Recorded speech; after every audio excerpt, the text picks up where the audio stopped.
Health checkup हो रहा है। इसमें ECG, शुगर, ब्लड टेस्ट, हर किसी के टेस्ट हो रहा है। और मनोजान भाई सब देने आए हैं, उन लोग भी शुक्रिया अदा करती हूँ।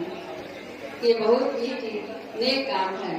रोजा रखना, नमाज पढ़ना, ज़कात करना, इबादत करना, गरीबों को खाना खिलाना, इस तरह वो नेक काम है। ये भी बहुत ऐसी उम्दा नेक काम है। मैं ऐसे भाइयों से बोलूँगी कि ये नेक काम करते रहें और सवाब का काम लेते रहें। ये जिंदगी मिली है तो नेक काम करते रहें। नेक काम करने में फायदे नहीं है।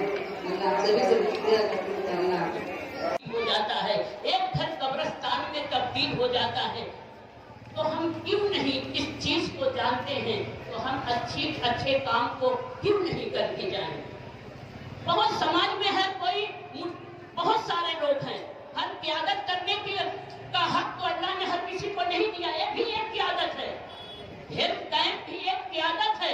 अल्लाह बेहतर रखे इस कमेटी को जो इखलास भाई ने अपनी क्यादत एक आगे बढ़ाया है। जो भी सही लोगों को अगर खिदमत पहुंचता है, आज जो जिन लोगों को आप बैठा करके हेल्थ कैंप में आप कहते हैं कि आपको कौन सा मर्ज हो गया है, हम लोग अगर देखें उस वक्त बीमारी निकली की नहीं, लेकिन जो खुशी पहुंचती है, जो दुआ निकलती है अंदर से, उसका कोई मिसाल नहीं होता। हम लोग कुछ नहीं, हम लोगों को चाहिए, हर इंसान को हम कहते हैं, सिर्फ हमको की हर जमीन पे रहने वाला इस वक्त जो हिंदुस्तान आजादी के बाद से चला था, आज जो 2022 में जो हिंदुस्तान आकर के ठहरा हुआ है, जिस हिंदुस्तान में आप जब सांस लेते हैं तो रोजाना आप पहले भी मगरबी बंगाल में हर इंसान जब सोता था तो ख्वाब देखता था कि कल सुबह हो सकता है हमारे बच्चों के रोशन मुस्तकबिल की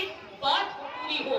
हमने जो ख्वाब देखा है वो ख्वाब की ताबीर अच्छी हो, लेकिन हम लोगों ने वो चीज नहीं पाई। हिंदुस्तान में आजादी के बाद आज भी हर हिंदुस्तानी, हर नागरिक, हर शहरी अपने अपने जिंदगी के औकात के मुताबिक के हर रोज इंसान से सोचता है कि हमारा वो ख्वाब कब पूरा होगा, जो ख्वाब हमने पूरा होने की एक ख्वाब देखा था कि कहाँ है जिंदगी हमें कि रोटी, कपड़ा और मकान हमारी पेशानी पर, न जाने किसने हिंदुस्तान लिख दिया, कहीं रोटी, कहीं कपड़ा, कहीं मकान लिख दिया।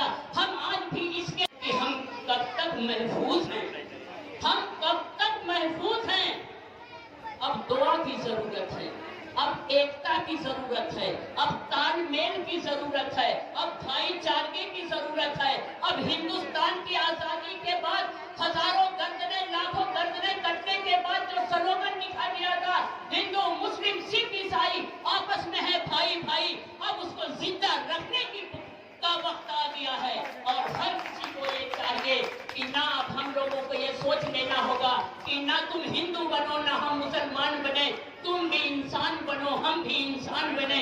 इंसानियत का सर बुलंद करके हर किसी के काम आने का ललक रख करके यही जिंदगी को आसानी के साथ यही ख्वाब देखना है कि बस अपनी बात खत्म करने से पहले अपने दिल की तमन्ना की जो बात कहेंगे कि हर दिल की तमन्ना है कि या रब ये तंसिम सबे महताब न छूटे, हम जाग भी जाएं तो मेरा ख्वाब न टूटे।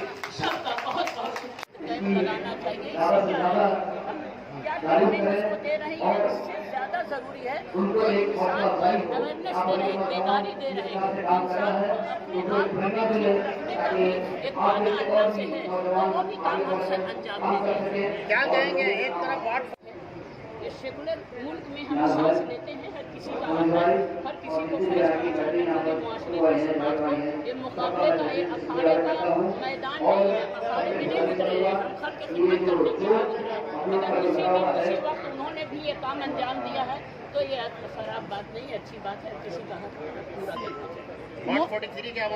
अभी तो सिर्फ एक गलिहारा मत देखो, अभी तो लड़ाई हमारे देश की है, हम उसकी बात करेंगे। सबको सिर्फ एक कहते हैं कि हिंदू, मुस्लिम, सिख, ईसाई की जो एकता है, जो जरूरत है, आज के जो वक्त का तकाजा है, इस तकाजे को पूरा करो और एक दूसरे से हाथ पकड़ लो कि ना तुम हिंदू बनो ना हम मुसलमान बने, तुम भी इंसान बनो। हम मोदी जी ने कहा आना चाहिए, बाकी तो नसीब का हिस्सा तो ऊपर से तय होता है और क्या खेला है वही जानता है। हम सब तो सपना देखते हैं, है ना?